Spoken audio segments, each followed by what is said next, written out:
Hello, and in today's video we look at Godslayer profile cards. Now we're going to start with the Banebrood and the Halodynes, just have a quick look at what you get in the starter box, and we might come back to these factions if I look at the individual factions, but that is going to require some support from the Godslayer team, because I only have access to the starter box profile cards.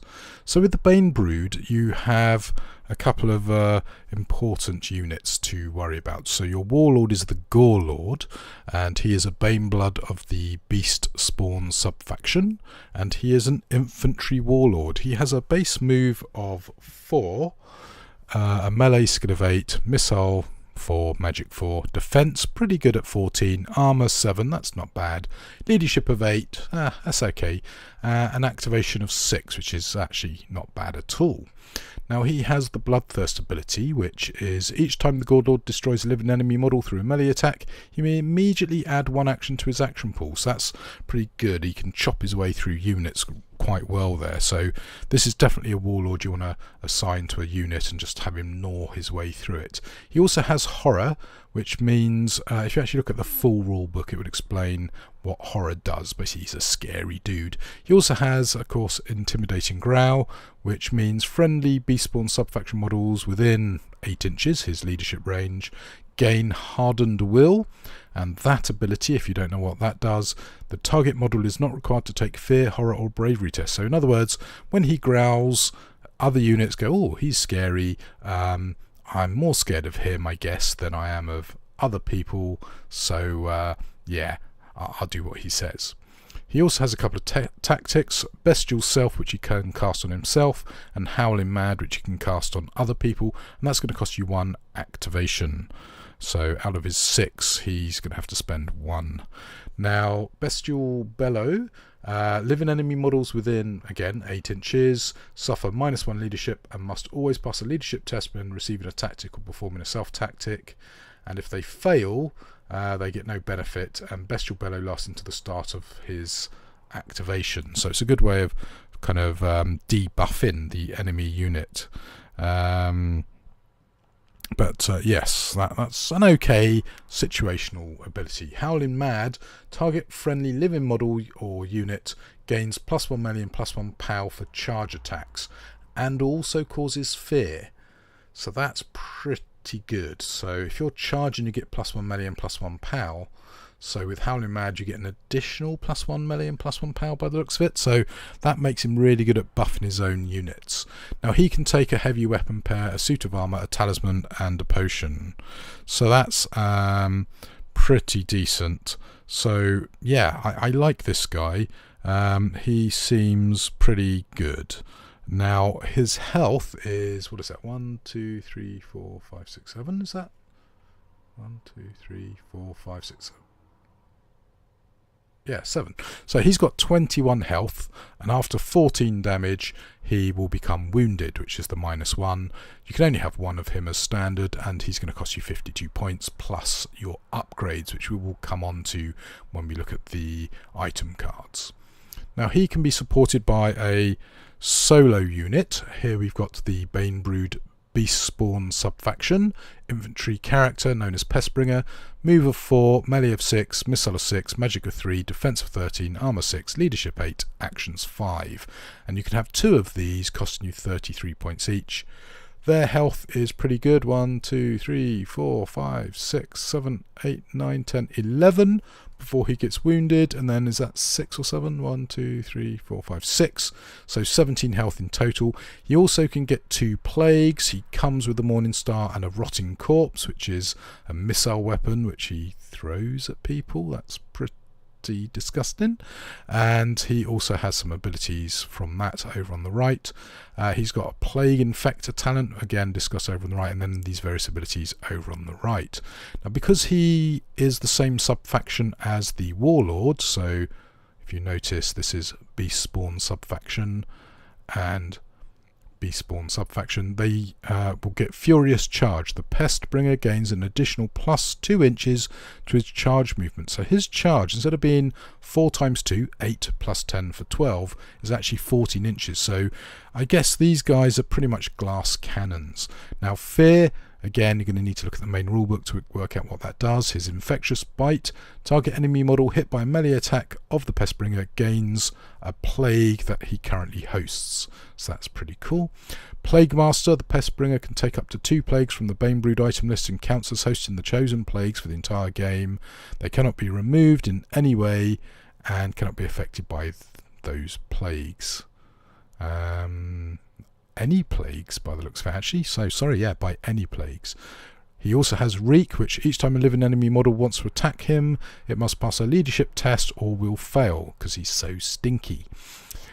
Plague Infector. Each round during his standard activation, the Pestbringer may spread 1 plague to a friendly unit or model, etc., which has the Plague Host ability and is within 2 inches and line of sight of him, and they then count as hosting the plague. His Ignore Shields ability, I think I did mention this in the Quick Start rule, some units have that. Enemy models do not benefit from their shield bonus against his Morning Star, so that's a good way of stripping away that shield bonus. Carrion Guts, the Rotting Corpse counts as a 3-inch AoE missile attack. Target models hit suffer no damage but are immediately affected by a plague. So he's really good at giving out plague, and what's really cool is he can make a Pestbringer Rotting Corpse attack even if he's engaged in melee, so that's nice ability because I believe you can't normally do ranged attacks if you're in melee. And then the main unit here is the Banebrood Beastborn subfaction Light Infantry, so they can move a lot because they're light infantry, and these are the mongrels. They only have a move of 3 but they can do it multiple times. Melee 5, Missile 4, Magic 2, Defense okay at 12, Armor yeah 5, Leadership not bad at 7, Activation 4. They've got these various abilities, this Tactic, and they've got some melee hand weapons, and they're ambidextrous apparently. You get 4 of them as standard, and you can upgrade them with another 4. So for 48 points you get 4 of them, and it costs you 11 points to add an additional trooper up to a maximum of 4 of them. So a fully kitted out unit is going to be 48 plus 44, so 80, 92 points. So that's not bad. And they also get Furious Charge as well. Now, their abilities here. Infectious Bite. Target enemy model hit by a melee attack immediately suffers a plague that they potentially host. They have a unit formation coherency of 3 inches rather than the standard 2 inches. They are a plague host, so they can be given a plague, and they stink. So enemies within melee range suffer -1 to their attacks, and that's whether it's melee, missile, spell, etc. They have this duck and weave tactic, so they gain +1 defense against missile attacks, and their weapon abilities, each time they attack, they immediately make 1 additional attack of the same type as part of the same action for free. So they basically get 2 attacks. That's pretty sweet. So there you go. That is the starter sets. You get 1 of these guys, but if you buy an additional figure you can take a second one, and you get 1 unit of the mongrels, and you can have a maximum of 4 units, and you can expand them out to 8 each. So that's a pretty good little core starter set to be playing with. Now the item cards, so you can take a suit of armor for plus armor, a set of gauntlets for +1 on your melee, gut plate to give you +1 defense, and criticals get re-rolled. Now that's something that I don't think gets discussed in the starter set rules, so might have to pick out some of these extra rules from the main rulebook. Helm of Despair, so you get Reek, and each time a living enemy model wants to attack the bearer, it must pass a leadership attack or fail, so that's pretty good. And Metamorph Helm, each time the bearer suffers damage on a 4+, they ignore the damage basically and halve it. Artifacts, so got to be a bit more careful with these. Oh, let's get this sorted. So magic resistance, bearer cannot be affected by enemy spells or magic. Parasite Amulet, once per round they can target a friendly unit within line of sight and leadership range, doing D6 damage. That's not so good. And then they heal themselves. So basically they suck life out of someone.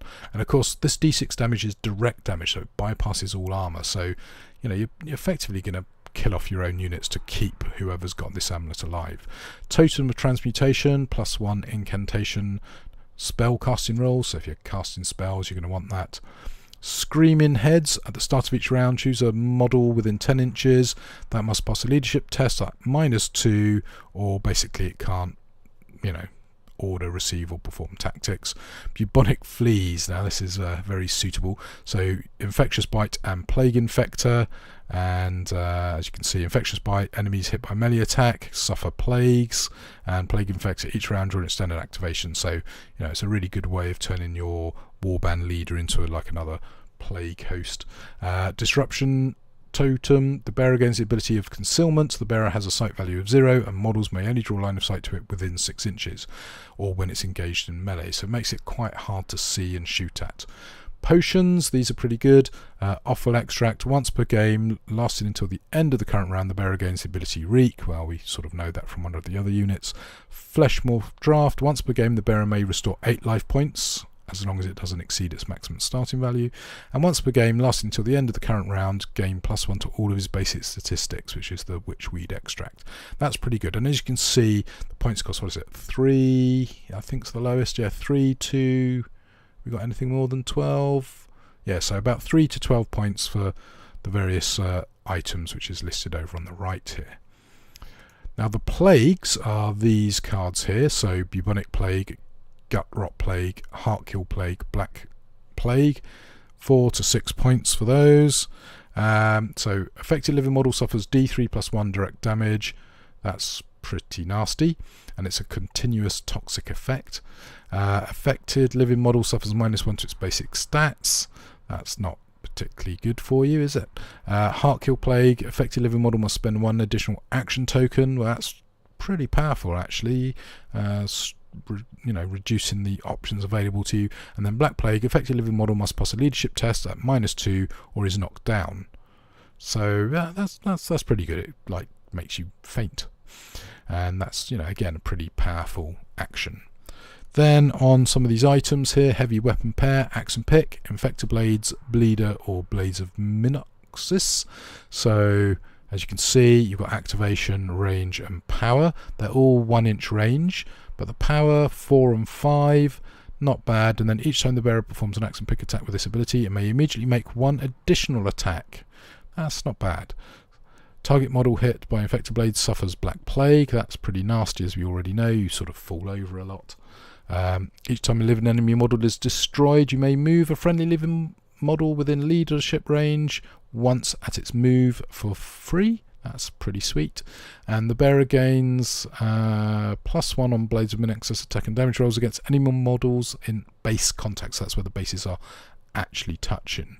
So I'm not sure about that, although it does get to make an additional attack potentially, which is not bad. So there you go, that is the Banebrood. So I think what we do now is we'll close down all these PDFs and have a look at the Halodynes faction.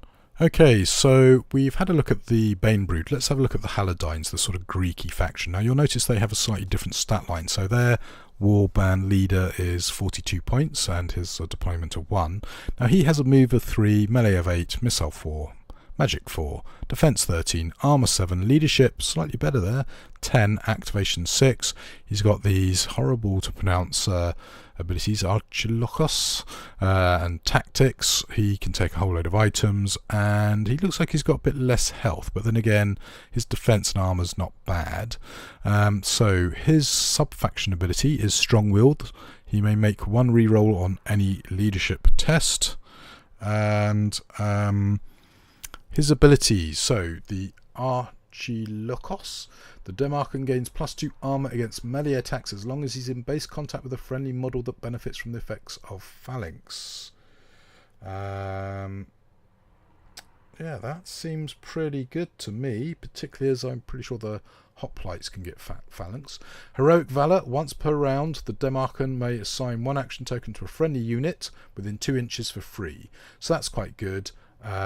he basically generates an extra free activation token, so that's nice.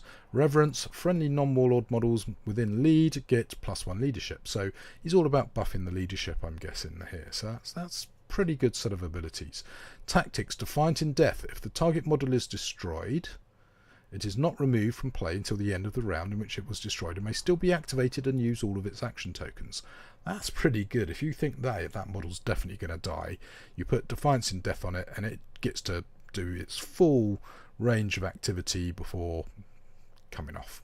Yeah, I like that. That's pretty cool. Grace of, what's that, Arcalan? Target model unit may roll 1 additional die on its melee attack and then discards the lowest die, so that makes your dice rolls on average higher, so that's pretty good. And then Sudden Feat, target living friendly model may immediately perform one of its self tactics, costing up to 2 actions for free. So yeah, that's not bad. It's a bit of a discount. So yeah, he's all about buffing other units, I'm guessing. As I say, it's a bit of a shame his health's a bit lower. I guess it costs more points, and that leadership is pretty impressive. Now, his little support guy is Sintach, and these are city-state sub-factions, in case you were wondering. So 3, 7, 4, 3, 14, that's pretty good. 7, 9 and 5, you can have 2 of them, they cost 30 points. They've got these abilities and tactics. He's got 2 coppice and his health here. So strong-willed, 1 reroll, yeah, we know all that. So fearless, that's pretty good. He ignores fear tests, but must test against horror. But tests as if it was fear by the looks of it.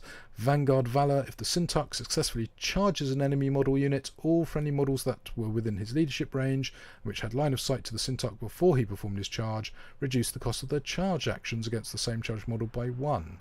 That's pretty good, because you potentially could charge for free, I'm guessing. So Tactics, Counter-Strike, the Syntax may immediately perform a charge action as a passive activation against any model that ends its move within 6 inches and line of sight of him. So he's pretty good at doing a counter charge and beating people up, and there's a load of extra stuff there. Payon, is that? Target friendly living model unit gains the ability Fearless and may reroll failed stuff, and then it talks about Fearless here. Now it does talk about living models because I believe this faction has some animated statues which I guess don't count as living models, so that's pretty good. And also we've got Sunblind. Missile attacks against a target friendly model unit equipped with the shield suffer -2 on their attack rolls. So basically yeah, I guess he makes sunlight gleam off his shield. So yeah, that's pretty nice little ability. And then ambidextrous, each time the Syntax performs a 2 coppice attack with the ambidextrous fighter weapon ability, you may make 1 additional attack. So yeah, that's not bad. So this might seem familiar. Hoplite, City State, 4 deployment, 70 points, 11 for extra. Now you get 6 guys in this unit with an additional 4 for a maximum of 10. They have a spear and a hoplon shield, and they also get the leadership test. So as you can see here, 3, 5, 4, 3, very good 14, 6, 8 and 4, and they've got rank fighting ability.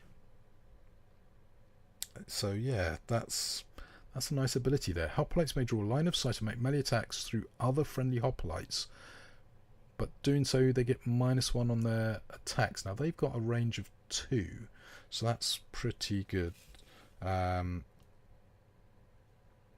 Yeah, that's not bad actually. Combined attack. Hoplites gain +2 melee for melee attacks that target a model which has already been successfully hit by another hoplite. So yeah, you want to pile on the attacks onto one figure until it's dead with these guys by the looks of it. And then phalanx. Each hoplite gains +2 armor against melee attacks as long as it's in base contact with at least 2 other hoplites. So phalanx is really good until your shield wall gets whittled down. So yeah, these guys seem to have higher defense and armor than the Banebrood, but they're a little bit more fragile maybe, but they've got buffs to keep them relatively safe. So let's have a quick look at their item card. So you've got the hoplon shield, defense of 2, armor of 1, 3 points. The spirit shield ignores the first 5 points of damage, so it prevents damage and then the damage goes into you. Then you've got the mirror shield. Each time a friendly model or unit within the bearer's leadership range is targeted, roll a d6. On a roll of 4+, they may channel a spell through another unit within leadership range. I do like that, as long as, of course, you've got the spells to cast. And then Spiked Aspis. Once per activation, you make a power 2 damage roll against a model within 1 inch. So, yeah, do a little 2 damage directly to someone. Then you've got suits of armor. So let's have a look at these. Alright, so what have we got? Wristbands of Salvation. First time the bearer suffers damage, all damage received is reduced to 0. That's pretty good. I do like that. Helm of the Gods. Bearer gains +1 armor and cannot be affected by effects and damage bonuses caused by critical hits. That's pretty good. Critical hits can be pretty devastating. And again, I don't remember them being mentioned in the quick start rules, but obviously if you're playing with the full rules, critical hits, very nasty. Cerberus Girdle. Each time the bearer makes a successful hit with a melee weapon, it may immediately spend 1 action token to roll 1 additional die on its damage roll. That is amazing. Lots and lots of damage there, but it does cost you 10 points. Talismans. So Halo Ward Ring, Power Crystal, Amulet of Mist, Aural Collar, and Angelic Gem. So the Ward Ring, the bearer and friendly models within 4 inches of it cannot be affected by effects and damage caused by continuous effects and effects affecting people within 4 inches. Okay, that's an interesting one. Power Crystal. Once per game, the bearer may immediately add D3 action tokens. That's pretty good, but only once per game.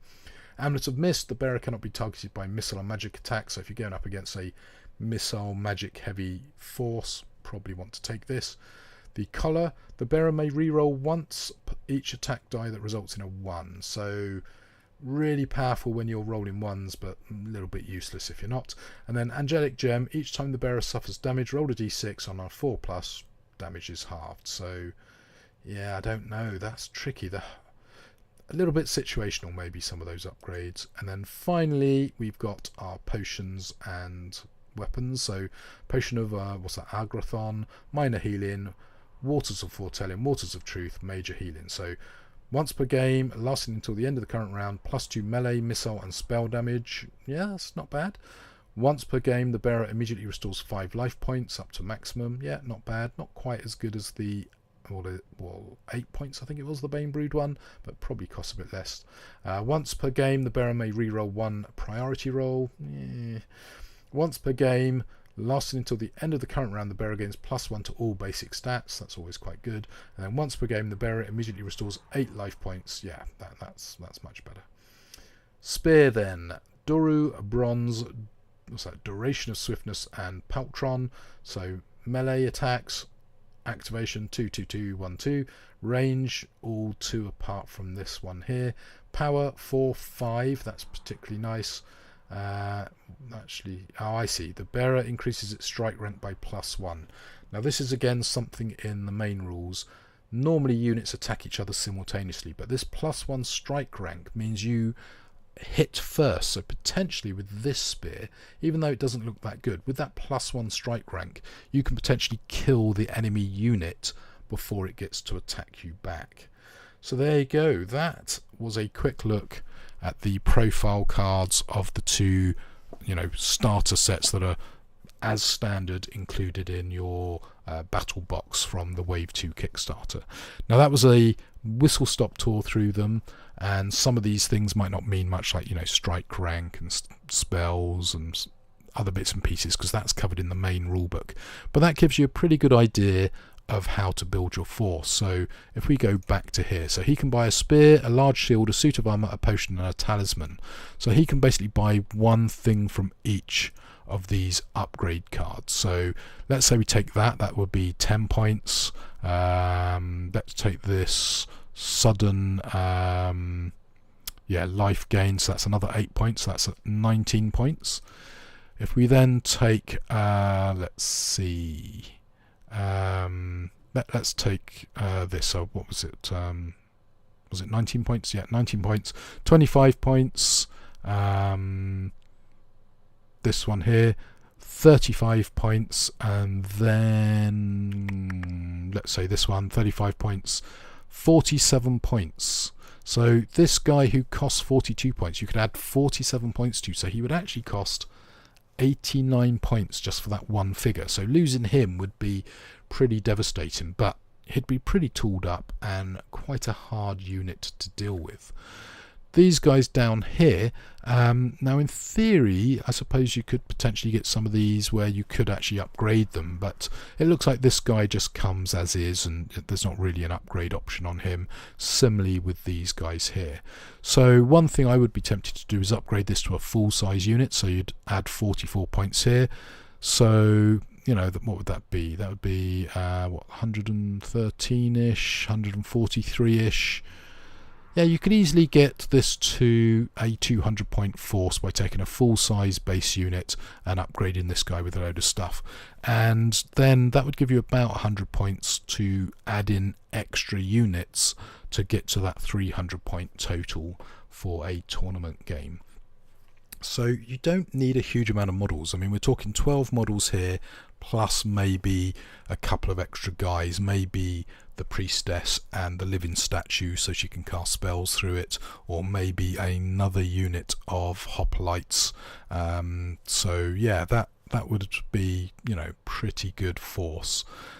Anyway, there you go, lots of options to think about, and we'll have to look at those when we talk about the factions. But as I say, I am going to need some support from the games manufacturer for that.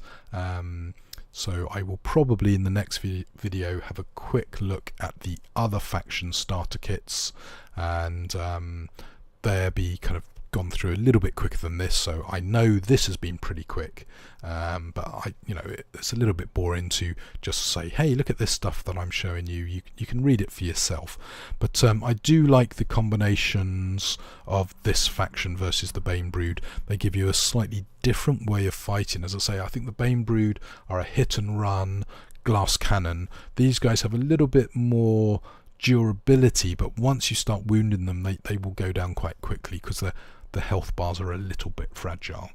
So there you go, that's it. Hope you've enjoyed this video. As I say, apologies, it's been very rapid fire, but you know, you can always download these, read them at your own leisure, but that should give you a pretty good idea of what to expect from the Wave 2 Kickstarter battle box.